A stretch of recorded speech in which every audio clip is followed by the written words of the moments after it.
All right. So from today, we are going to start with new topic, which is friction. तो इसमें और जो पिछला topic हमने Newton's laws of motion start किया था उसमें थोड़ा सा ही डिफरेंस है। डिफरेंस सिर्फ इतना है कि न्यूटन्स लॉज ऑफ मोशन में जब मोशन हो रहा है तो हमने ये कंसिडर नहीं किया कि वहाँ पे कोई अपोजिंग फोर्स भी होगा, मतलब उस मोशन को अपोज करने वाला, रोकने वाला कोई और फोर्स नहीं होगा, ऐसा अजम्पशन था। तो only force there was just the force which was causing the motion. तो वहाँ पे सिर्फ एक ही फोर्स था, एक या फिर एक से ज़्यादा, लेकिन सारे के सारे फोर्स जो थे वो मोशन को हेल्प कर रहे थे, बॉडी को मूव करने में हेल्प कर रहे थे। अपोज करने वाला कोई फोर्स नहीं था वहाँ पे। अब अगर एडिशनली हमारे पास कोई और फोर्स है, ओके, जो बॉडी के मोशन को अपोज करता है, तो उसको हम लोग बोलते हैं frictional force, friction. Okay, so friction is basically a force that opposes the motion. Okay, so ये नॉर्मली कब होता है? जब दो बॉडीज कांटेक्ट में है। जैसे हमारे दो हाथ, जब एक के ऊपर दूसरा मूव हो रहा है तो there will be opposition, there will be friction, friction will lead to heating. एक टेबल के ऊपर, एक रफ टेबल के ऊपर, क्योंकि ये वर्ड इंपॉर्टेंट हो जाता है। अब आपने इससे पहले जो भी क्वेश्चंस सॉल्व किए थे वहाँ पे स्मूथ वर्ड यूज हो रहा था, क्योंकि स्मूथ वर्ड का मतलब है वहाँ पे फ्रिक्शन नहीं है, अपोजिशन नहीं है। हमारे पास एक रफ टेबल है, उसके ऊपर एक ब्लॉक है, वो मूव होने की कोशिश कर रहा है। मूव होगा कि नहीं होगा वो आगे देखेंगे हम लोग, बट वो मूव होने की कोशिश कर रहा है, तो फ्रिक्शन की वजह से अपोजिशन है वहाँ। So friction is an opposing force that comes into play when one body moves or tries to move over the surface of another body, and it is an opposing force that is important. So friction, it is an opposing force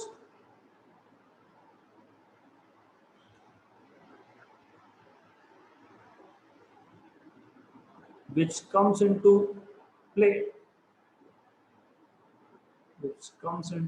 when one body moves और tries to move. क्योंकि move होगा ही ये हम नहीं बोल सकते, ये आगे देखेंगे हम मूव होगा कि नहीं होगा। और tries to move over the surface of another, over the surface of another body.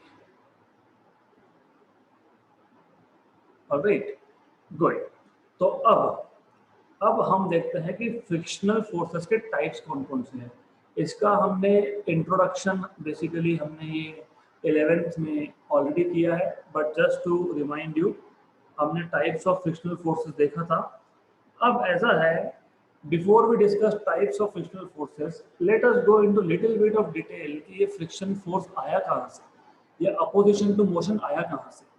अगर आपको याद होगा, हमने एक सरफेस लिया था और हमने एक ब्लॉक लिया था, राइट। नाउ जब आप माइक्रोस्कोप से देखोगे, मतलब when you look eight microscopic level, अब दिखने के लिए टेबल तो बहुत स्मूथ दिख रहा है हमको, but when you look at this table microscopically, तो what you will see is कि यहाँ पे कुछ इरेगुलरिटीज है। इरेगुलरिटीज मतलब यहाँ पे कुछ शेप जो है थोड़ा सा, it is irregular shape. Okay, तो दिखने में तो it is looking very smooth, but when you look at the surface with the help of microscope, you will see there are some irregularities. अब अगर ब्लॉक की बात करते हैं हम, तो ब्लॉक का भी सेम ही केस है। When I talk about block, दिखने में ब्लॉक का सरफेस भी स्मूथ दिख रहा है, बट इन रियलिटी ये जो ब्लॉक है, this block is also irregular, तो उसका भी इरेगुलरिटी है। ओके, नाउ होता क्या है बेसिकली, फ्रिक्शनल फोर्स के दो सोर्सेस है बेसिकली। एक तो ये जो आप इरेगुलरिटी देख रहे हो,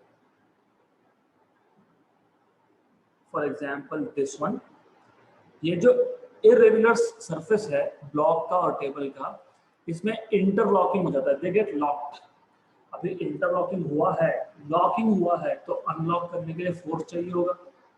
तो ये है one source of friction. So friction arises due to two forces. One is interlocking between the irregularities of the surface and the body. Okay.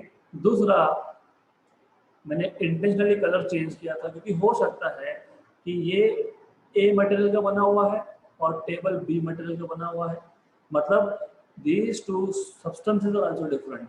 तो आप आगे जाके सीखोगे कि दो अलग अलग सब्सटेंस के जो मॉलिक्यूल्स होते हैं उसमें भी फोर्स ऑफ अट्रैक्शन होता है, जिसको आप एडेसिव फोर्स बोलते हैं। तो adhesive force, this is attractive force between molecules of different type. तो यहाँ पे ब्लॉक का मटेरियल और टेबल का मटेरियल, उसमें अट्रैक्टिव फोर्स होगा, एडिशनली वहाँ पे इंटरलॉकिंग होगा। तो एक बार आपको सोर्स ऑफ फ्रिक्शन समझ में आ गया तो फिर टाइप्स ऑफ फ्रिक्शन इजी हो जाएगा। तो पहला type of friction is static friction. अब स्टैटिक फ्रिक्शन मतलब क्या? मतलब ऐसा है कि मुझे बॉडी को मूव करना है, और बॉडी को मूव करना है तो मैं फोर्स अप्लाई कर रहा हूँ, मैं फोर्स अप्लाई कर रहा हूँ लेकिन बॉडी मूव ही नहीं हो रहा। So the force of friction which arises when the body is not moving, when the body is at rest, that is called as force of static friction. तो force of static friction वो friction होता है जब body rest पे है, वो तब act करता है। रेस्ट पे मतलब ऐसा नहीं है कि हमने फोर्स नहीं अप्लाई किया, हमने फोर्स अप्लाई किया, we have applied a force, पर वो फोर्स जो था वो सफिशिएंट नहीं है इंटरलॉकिंग और इंटरमोलिकुलर अट्रैक्टिव फोर्स को ओवरकम करने में। मतलब ये जो अप्लाइड फोर्स है, मान लेते हैं ये अप्लाइड फोर्स होगा P, ओके, और इस बॉडी पे और कौन कौन से फोर्सेस एक्ट हो रहे हैं? तो एक है नॉर्मल रिएक्शन ऑफ, है ना, एक है वेट, गुड, एक है फ्रिक्शनल फोर्स। सो एक चीज और याद रखना, जो भी अप्लाइड फोर्स होगा, अप्लाइड फोर्स को हमेशा अपोजिट डायरेक्शन में होता है फ्रिक्शनल फोर्स। तो P जो फोर्स था ये अप्लाइड फोर्स था, हम लोग ब्लॉक को धक्का दे रहे थे, हम लोग बॉडी को मूव करवाना चाहते थे, ये अप्लाइड फोर्स है। और इसको अपोज करने वाला फोर्स फ्रिक्शन होता है। तो frictional force is always opposite, मैं इक्वल एंड अपोजिट नहीं बोल रहा हूँ, मैं बोल रहा हूँ always opposite to the applied force. जो अप्लाइड एक्सटर्नल अप्लाइड फोर्स है उसको हमेशा अपोजिट डायरेक्शन में फ्रिक्शन होता है। ये बहुत इंपॉर्टेंट है क्योंकि जब न्यूमेरिकल सॉल्व करोगे तब ये चीज पता होनी चाहिए। ये है नॉर्मल रिएक्शन R, ये है वेट mg, गुड। अब हमने ये फोर्स P अप्लाई कर दिया, but body is still not moving. So if the body remains at rest, okay, the opposing force that comes into play when one object tends to move over the other object, but the actual motion has not started yet. हमने force लगाया लेकिन body का motion start नहीं हुआ है, so that force of friction is called as static friction. So you can say the opposing force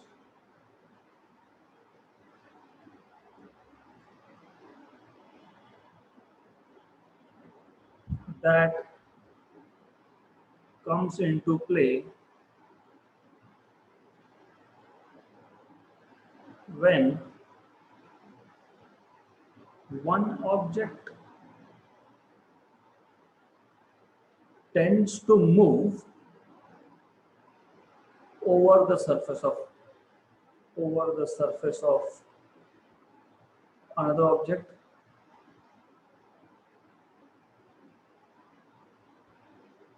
but the actual motion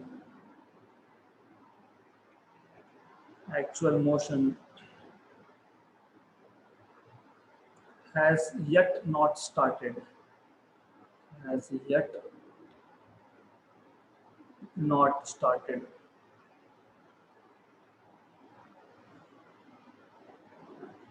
Is called as frictional static friction, is called static friction. So ये जो force होता है when the body is static, when the body is not moving, is called as force of static friction. तो body पे जो opposing force act हो रहा है जब बॉडी ने अपना मोशन स्टार्ट नहीं किया उसको बोलते हैं स्टैटिक फ्रिक्शन फोर्स. ऑब्वियसली इस केस में आप लिख सकते हो, स्टैटिक फ्रिक्शन के केस में आप लिख सकते हो applied force equal to force of static friction, या फिर आप बोल सकते हो कि स्टैटिक फ्रिक्शन जो फोर्स है वो अप्लाइड फोर्स को इक्वल है. इक्वल है मतलब कैंसलेशन है क्योंकि मोशन स्टार्ट नहीं हो पाया. गुड. अब क्या करेंगे, बॉडी को तो मोशन मिलाना है तो हम लोग फोर्स थोड़ा थोड़ा बढ़ाते जाएंगे. ओके, तो पहले मैंने 1 न्यूटन का फोर्स लगाया था बॉडी मूव नहीं हुआ. फिर मैंने 2 न्यूटन का फोर्स लगाया, बॉडी मूव नहीं हुआ. फिर मैंने 3 न्यूटन का फोर्स लगाया, बॉडी मूव नहीं हुआ. फिर मैंने 3.1 लगाया, बॉडी मूव नहीं हुआ. 3.11 लगा दिया, अब बॉडी जस्ट मूव होना स्टार्ट. मैंने नंबर्स सिर्फ एग्जांपल के लिए दिए हैं. तो हम लोग छोटे छोटे वैल्यूज से फोर्स बढ़ाते जा रहे थे, बॉडी मूव नहीं हो रहा था. एक पर्टिकुलर वैल्यू पे, फोर्स की वैल्यू पे, कौन से फोर्स की वैल्यू पे, अप्लाइड फोर्स की वैल्यू पे. तो अप्लाइड फोर्स की एक पर्टिकुलर वैल्यू पे बॉडी ने मोशन स्टार्ट कर दिया और इस वैल्यू को आप बोलते हो लिमिटिंग फ्रिक्शन. सो दूसरा टाइप है लिमिटिंग फ्रिक्शन. Limiting friction. तो ये जो लिमिटिंग फ्रिक्शन है ये स्टैटिक फ्रिक्शन की मैक्सिमम वैल्यू है. So the maximum value of force of static friction is called as limiting friction. मतलब it is the opposing force at which the body just starts moving. Okay, so if the applied force is increased, the force of static friction also increases. If the applied force exceeds a particular certain value, then the body starts moving. Okay, the maximum value of static friction up to which the body does not move is called as limiting friction. So the maximum value of static friction up to which the body does not move is called as limiting friction.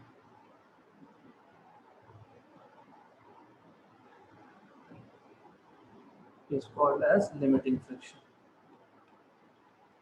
या फिर आप बोल सकते हो, आप ऐसा भी बोल सकते हो that it is the value of static friction at which the body just starts moving. So the value of static friction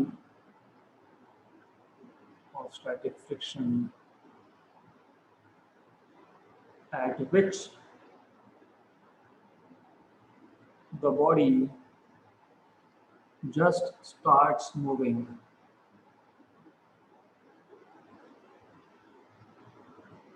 is called as limiting friction. तो लिमिटिंग फ्रिक्शन ये स्टैटिक फ्रिक्शन के बहुत सारे वैल्यूज में से एक value है और वो मैक्सिमम वैल्यू है. Good, so you should know this. अब ये जो फोर्स ऑफ लिमिटिंग फ्रिक्शन होता है, bye the way force of static friction को मैं Fs से डिनोट करूंगा, फोर्स ऑफ लिमिटिंग फ्रिक्शन को मैं Fl से डिनोट करूंगा. ये जो फोर्स ऑफ लिमिटिंग फ्रिक्शन होता है ये प्रोपोर्शनल टू नॉर्मल रिएक्शन होता है. इसका मतलब जितना ज्यादा नॉर्मल रिएक्शन उतना ज्यादा लिमिटिंग फ्रिक्शन का फोर्स. तो हम लिख सकते हैं force of limiting friction is equal to mu L times of R, where mu L is coefficient of limiting friction या फिर कोएफिशिएंट ऑफ स्टैटिक फ्रिक्शन. देखो बात ऐसी है, कुछ बुक्स में यहाँ पे म्यू एल लिखेंगे, कुछ बुक्स में यहाँ पे म्यू एस लिखेंगे। ओके, तो in some books you will see mu S, in some books you will see mu L, एक ही बात है। क्यों? क्योंकि मैंने जैसे बताया लिमिटिंग फ्रिक्शन ये स्टैटिक फ्रिक्शन ही है, सिर्फ ये स्टैटिक फ्रिक्शन की मैक्सिमम वैल्यू है। ओके, तो एक ही बात है। तो here you can say mu S is equal to, पहले बोल देते हैं this is coefficient of limiting friction. फिर हम डिफाइन भी कर देंगे इसको, it is equal to F L by R. So coefficient of static or limiting friction is the ratio of limiting friction to that of normal reaction. So coefficient of limiting friction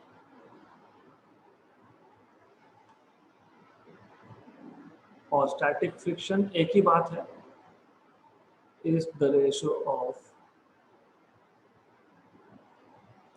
force of limiting friction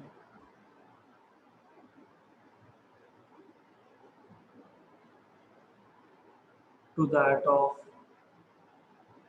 normal reaction, to that of normal reaction. Okay, good. Then अब you always have to connect. हमारे पास एक block था, एक table पे रखा हुआ था, move नहीं हो रहा था, हमने फोर्स लगाना चालू किया, मूव नहीं हुआ, फोर्स बढ़ा दिया, मूव नहीं हुआ, तो वो जो फ्रिक्शनल फोर्स होगा उसको बोलेंगे स्टैटिक फ्रिक्शन। अब हम लोग अप्लाइड फोर्स बढ़ाते जा रहे हैं, तो एक particular value of applied force पे बॉडी जस्ट मूव होना स्टार्ट हुआ, उसको बोलते हैं, उस टाइम पे जो फ्रिक्शन होगा उसको बोलेंगे लिमिटिंग फ्रिक्शन। हमने अप्लाइड फोर्स और बढ़ा दिया, तो अब बॉडी मोशन में आ गया, तो बॉडी स्टार्ट्स मूविंग। तो जब बॉडी मोशन में है तब जो फ्रिक्शनल फोर्स है उसको बोलते हैं काइनेटिक और डायनामिक फ्रिक्शन। तो तीसरे टाइप का जो फ्रिक्शन आप देखोगे दैट विल बी काइनेटिक और dynamic friction. Sorry for this, dynamic friction. तो ये कब होता है? If the applied force is increased slightly beyond limiting friction and sets the body into motion, the friction opposing the motion or opposing the motion of the body is called as kinetic friction or dynamic friction. So easy है. So if the applied force is increased slightly,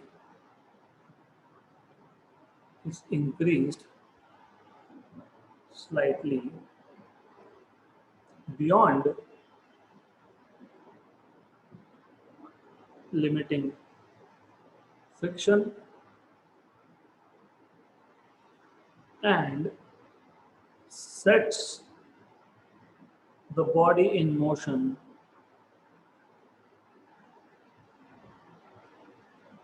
the friction opposing the motion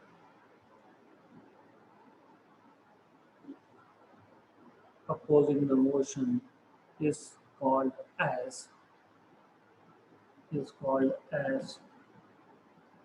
kinetic or dynamic friction.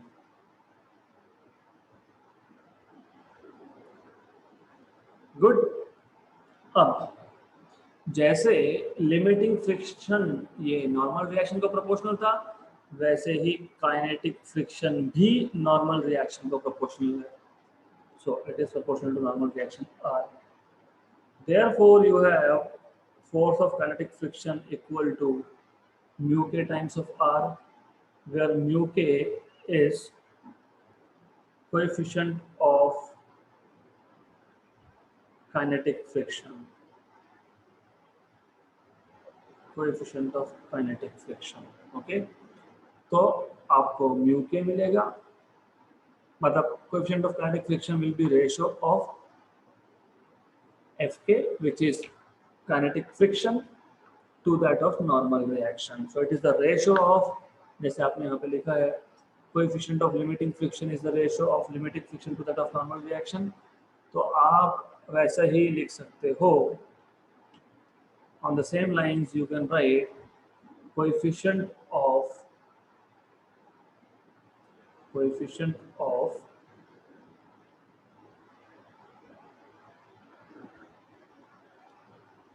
kinetic friction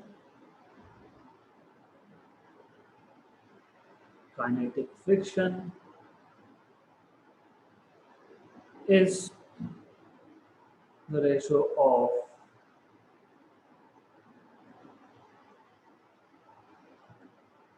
force of kinetic friction to that of normal reaction. Force of kinetic friction to that of normal reaction. तो बहुत easy है. तो मोरलेस अब तक हम लोगों ने क्या सीखा है? चलो, by the way, before I go to that, ये पता होना चाहिए कि काइनेटिक फ्रिक्शन का फोर्स ये हमेशा लिमिटिंग की वैल्यू से कम होता है. अब ऐसा क्यों होता है? देखो, नॉर्मली क्या है कि हम ऐसा समझते हैं कि मोशन में बॉडी है तो फ्रिक्शन ज़्यादा है, फिर भी बॉडी मोशन में है, मतलब काइनेटिक फ्रिक्शन ज़्यादा होगा. ऐसा नहीं है, क्योंकि जब बॉडी रेस्ट पे होता है तो दो सोर्सेस है फ्रिक्शन के. एक इंटरलॉकिंग था, एक एडहेसिव फोर्स की वजह से अपोजिशन था. जब बॉडी मोशन में सेट हो गया तो इंटरलॉकिंग का तो क्वेश्चन खत्म हो गया, क्योंकि इंटरलॉक मतलब जो लॉक था उसको तो हमने खोल दिया है. मतलब अब जो फ्रिक्शनल फोर्स का जो सोर्स है वो सिर्फ एडहेसिव है. इसलिए काइनेटिक फ्रिक्शन ये लिमिटिंग से कम होता है. मतलब इसका सिंपल लैंग्वेज में इसका मतलब ये होता है, सिंपल लैंग्वेज में, दैट एक बार बॉडी मूव होना स्टार्ट हो गया उसके बाद अपोजिशन कम हो जाता है. Okay, right? So it also means mu K is less than mu L. So force of kinetic friction is less than force of limiting friction. Okay, तो मोर और लेस अब तक हमने आज के लेक्चर में फ्रिक्शन क्या होता है, फ्रिक्शन का सोर्सेस क्या होते हैं, टाइप्स क्या होते हैं, वो देख लिया. और एक टाइप है जो डिस्कस नहीं किया था, अभी कर लेंगे. तो ये जो भी फ्रिक्शन की बात हो रही है, जैसे स्टैटिक है, लिमिटिंग है, डायनामिक है, overall depending on the type of motion हम फ्रिक्शन के और टाइप देख सकते हैं. काइनेटिक फ्रिक्शन की, काइनेटिक की बात कर रहा हूँ मैं. मतलब एक बार बॉडी मूव होना स्टार्ट हो गया तो अब ऐसा हो सकता है कि हमारे पास एक ब्लॉक है जो एक टेबल के ऊपर स्लाइड कर रहा है. So we have a block which is sliding, move हो रहा है. मोशन ये वर्ड आया, मतलब यहाँ पे अपोजिंग फोर्स जो होगा वो काइनेटिक फ्रिक्शन होगा. ओके, तो मोशन मतलब हम काइनेटिक फ्रिक्शन की बात कर रहे हैं, लेकिन यहाँ पे जो ब्लॉक है वो स्लाइड हो रहा है, तो इसको हम लोग बोलेंगे sliding friction. So the opposing force that comes into play when one body is sliding over the surface of other body. अब ऐसा भी हो सकता है हमारे पास एक सरफेस है, सरफेस के ऊपर हमारे पास एक स्फेरिकल ऑब्जेक्ट है, और ये जब ऑब्जेक्ट मूव होगा तो ये ऑब्जेक्ट रोल होगा, रोलिंग मोशन. गाड़ी का चक्का कैसे रोल होता है, गाड़ी का टायर, तो रोलिंग मोशन. तो ये दो मोशन के टाइप है, लेकिन दोनों मोशन है, मतलब दोनों में काइनेटिक फ्रिक्शन है. तो काइनेटिक फ्रिक्शन जब बॉडी स्लाइड होगा तो उसको बोलेंगे स्लाइडिंग फ्रिक्शन, जब बॉडी रोल होगा तो उसको बोलेंगे रोलिंग फ्रिक्शन। तो काइनेटिक फ्रिक्शन के हम दो टाइप्स कर सकते हैं। So let's see types of kinetic friction. तो पहला टाइप जो मैंने आपको बताया है that is sliding friction.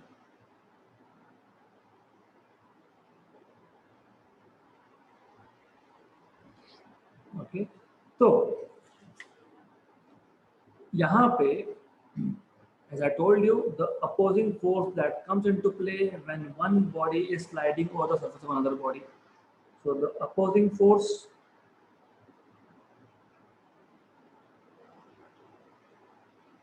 that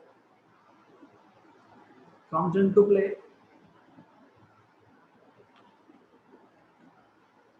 that comes into play when one body is sliding over the surface of the other body.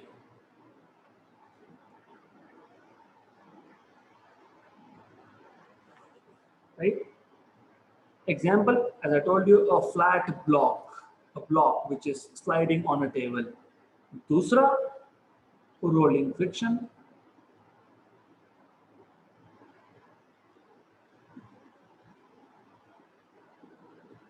ये कब होता है? As I told you, when objects such as wheel, sphere or cylinder rolls over a surface, the force of friction is called as rolling friction. So the opposing force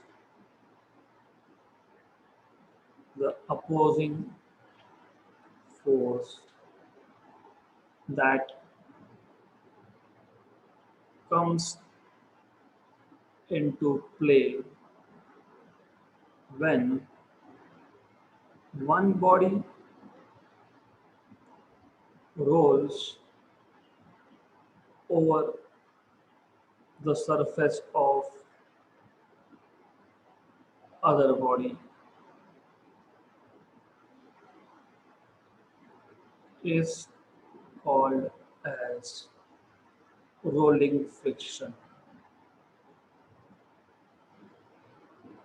okay, example मैंने अभी बताया आपको। अब ये जो हमने पूरा theory देखा, और मैं नीट और JEE की क्लास में थ्योरी बता रहा हूँ क्योंकि ज़रूरत है यहाँ पे, तो इस थ्योरी पे बेस्ड एक ग्राफिकल क्वेश्चन आ सकता है। तो what type of graphical question they can ask you? तो they can ask you what is a graph between applied force and force of friction look like. So force between applied force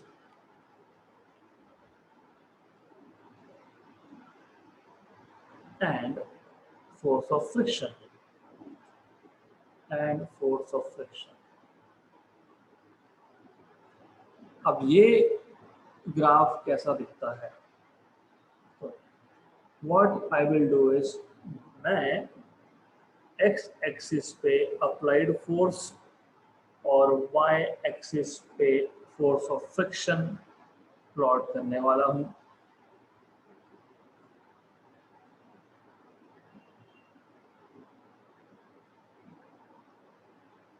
तो ये है आपका force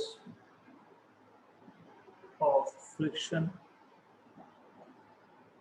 ये है आपका applied force.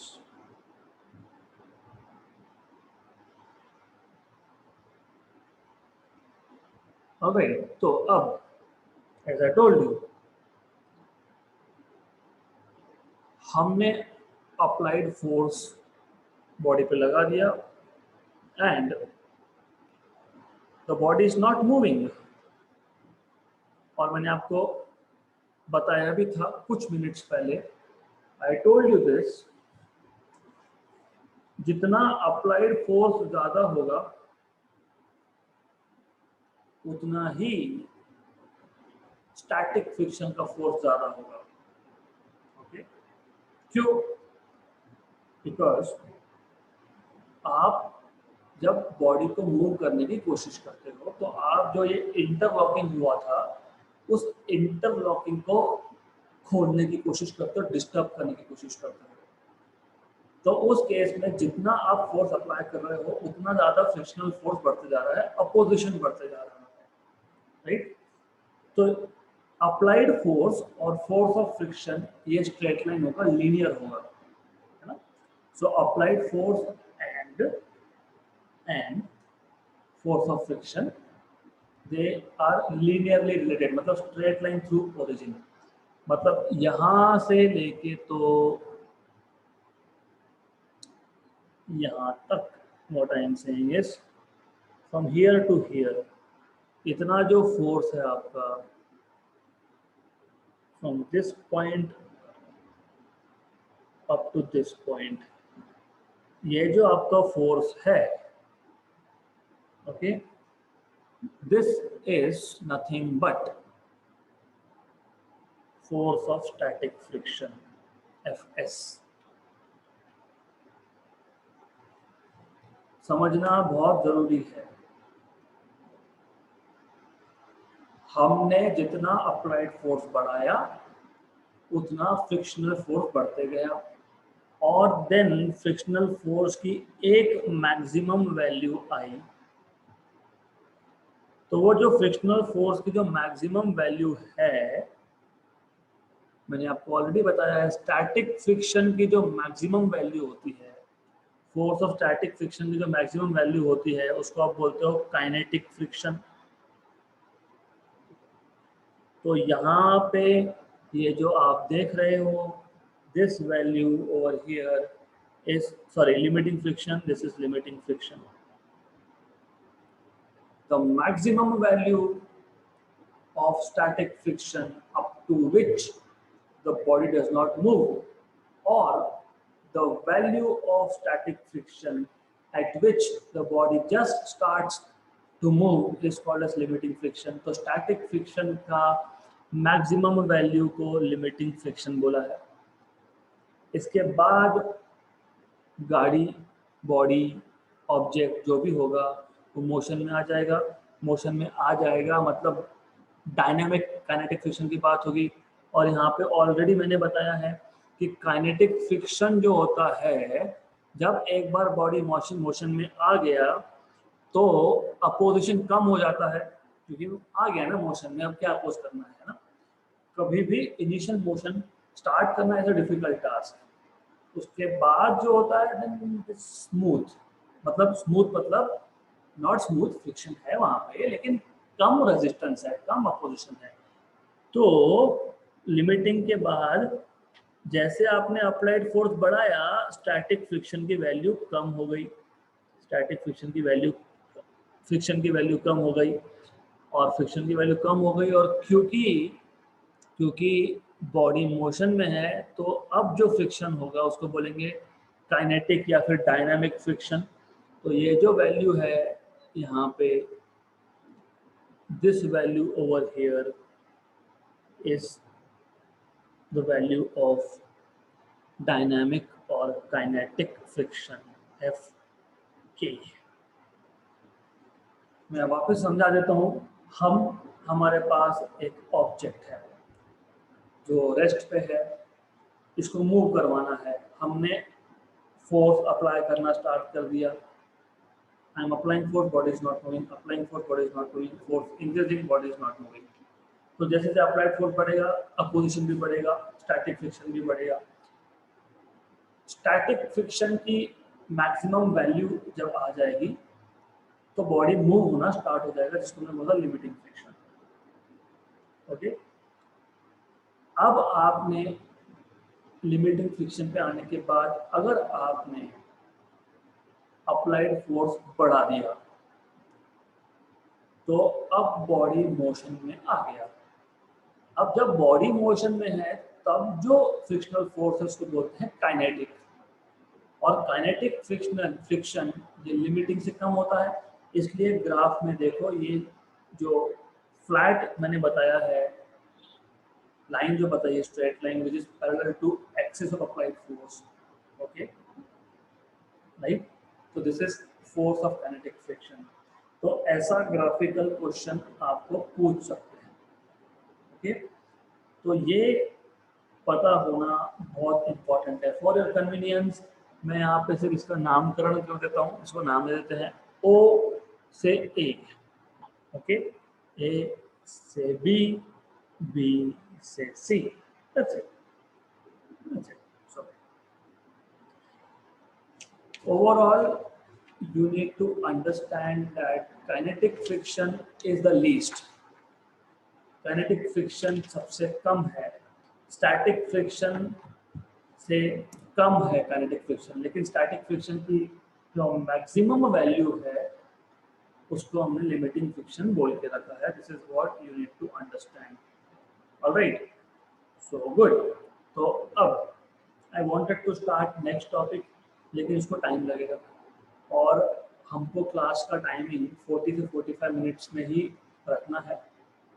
So I am supposed to stop here and I am going to allow you to ask questions if any.